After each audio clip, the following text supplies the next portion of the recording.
Oi, gente, tudo bem? Vou fazer mais um vídeo. Tem um tempão que eu não apareço aqui.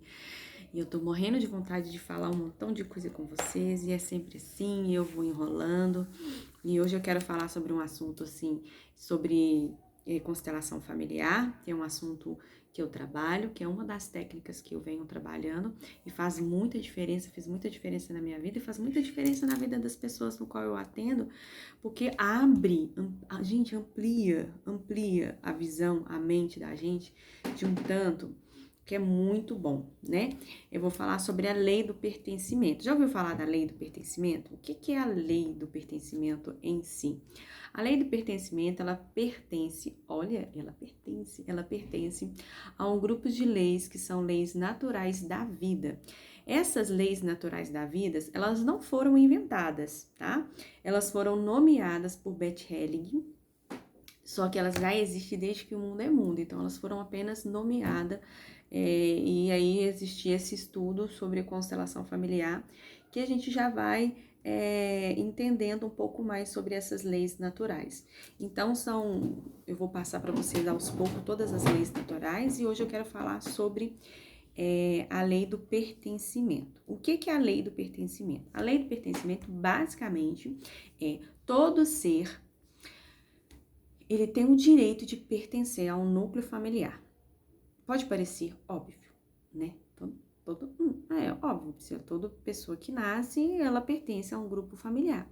Só que nem sempre nós entendemos isso, né? Existem membros da família que não têm laço sanguíneo e que são membros pertencentes à nossa família também. Aqueles que nasceram e aqueles que não nasceram. Aí você vai me falar, não nasceu, não nasceu. Tá, mas existem pessoas que abortou, teve 3 meses de gestação e perdeu o filho. Esse filho é um ser humano e ele nasceu e ele tem o direito de pertencer, tá? Então, pode ocorrer que uma mãe sofreu um aborto espontâneo, né? E pode acontecer, infelizmente, que acontece, a mãe provocou um aborto, né? Então, se ela provocou, ela vai ter aquele constrangimento de não comunicar a ninguém a existência desse aborto, e também se ela teve um aborto espontâneo, talvez ela não coloque ele ali como um ser humano existente, né? Então vai ter o quê? Mais 2, 3 filhos para frente, e aí ela vai falar, não, quantos filhos? As pessoas perguntam, quantos filhos você tem? Eu tenho 2 filhos, ela é minha primeira, ele é meu segundo, né? Mas você teve um aborto antes do primeiro, então quer dizer, a que você tem não é a primeira, a que você nomeia como primeira. Então, ela seria a segunda filha, né? Eu tive um aborto, foram 3 meses de gestação, ou foram 7 meses. E aí, depois de tantos anos, eu tive a Paula. Depois eu tive o João, né? Então, aí você tá incluindo esse filho no seu meio familiar. E o que acontece é que às vezes as pessoas têm um aborto, 2 abortos, 3 abortos e não incluem, né, esse filho. E o filho não desaparece do nada e também não vem do nada, né? Seria ilusão da nossa parte se dissermos que nós produzimos filhos. Qual que é a minha capacidade de produzir filhos? Eu gestei fiquei né, 9 meses de gestação, e me perguntar como que eu fiz a mãozinha, como que eu fiz o pezinho, eu não sei. É algo totalmente divino, né? A palavra de Deus fala em Jeremias 1:5, antes mesmo de eu te formar no ventre materno, eu te escolhi. Antes mesmo que vieste ao mundo, eu te separei e te designei para as missões. Tá escrito lá, ele estava falando isso para Jeremias, mas ele tá falando isso para mim também, entendeu? Eu pego para mim. Então, eu convido você a pegar para você também. E a pegar para o seu filho que nasceu, que não nasceu, antes mesmo de você nascer no ventre da sua mãe, Deus já o conhecia. Outra parte também que eu gosto muito, que fala essa que fala em Gênesis, e também que vai falar em Eclesiastes também, eu anotei aqui, tá? Esta é a lei da vida. Morre o corpo, volta para o pó de onde tiraste. Em Gênesis 2:7. Em Eclesiastes está escrito assim: o espírito abandona o pó e volta para Deus que o deu. Então, o espírito volta para Deus, né? Agora, gente, eu sou muito imaginativa, então eu vou ilustrar aqui uma situação para que nós possamos ter uma absorção maior. Eu sou assim, né? Não sei se você é, né? Então, vamos lá. Eu vou pro céu. Eu vou pro céu. Eu defini que eu vou pro céu e eu sou filha, eu vou pro céu. Chegando lá no céu, vou encontrar lá os meus parentes, né? Minha avó, minha bisavó, minha tataravó, meu tio-avô, entendeu? Vou encontrar um monte de filhos.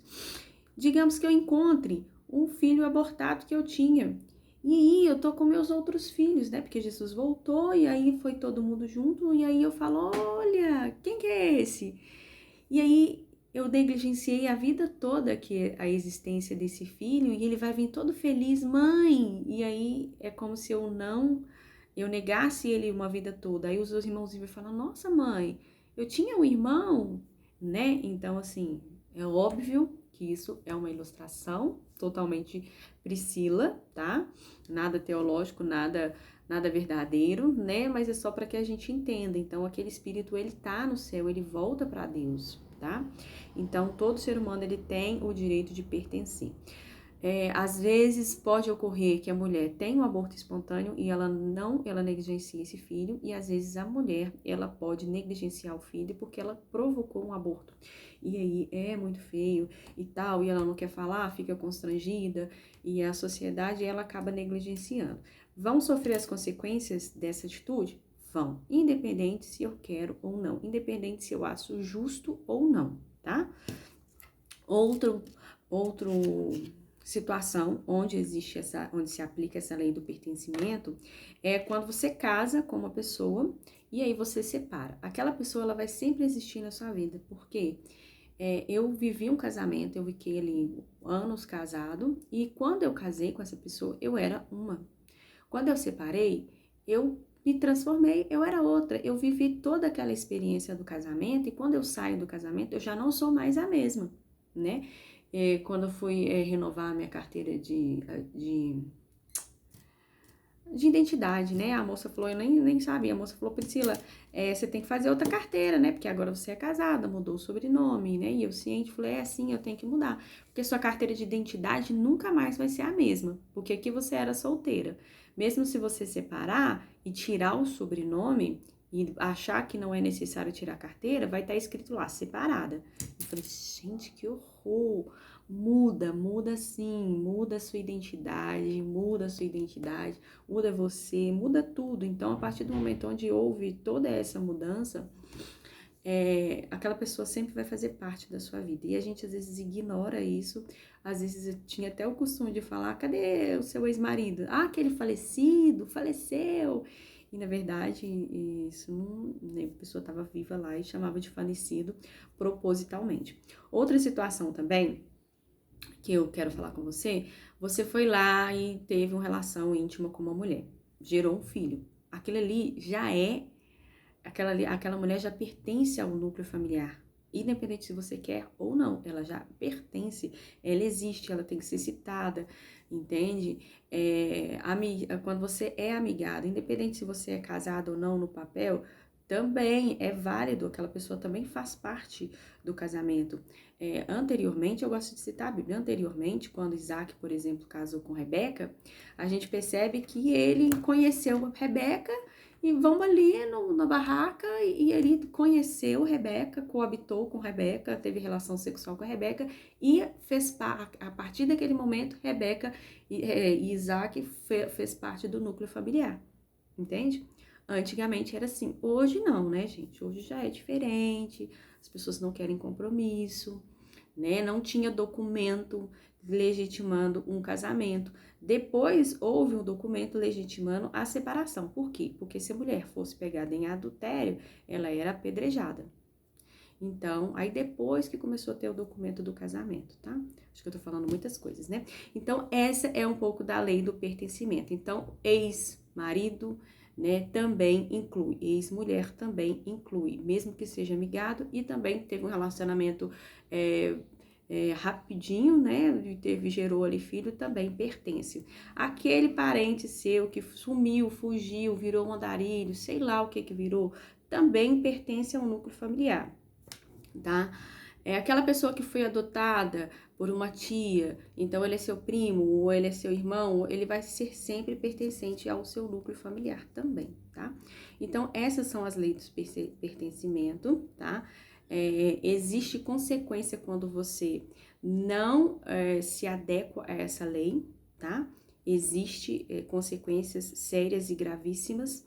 E eu vou estar citando no próximo vídeo, vale a pena você ficar aqui no próximo vídeo, tá?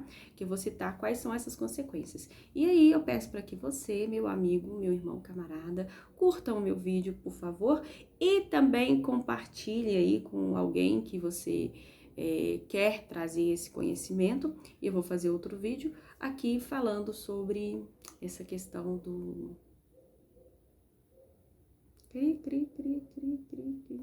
Vou ter que editar essa parte, essa questão das consequências, tá bom?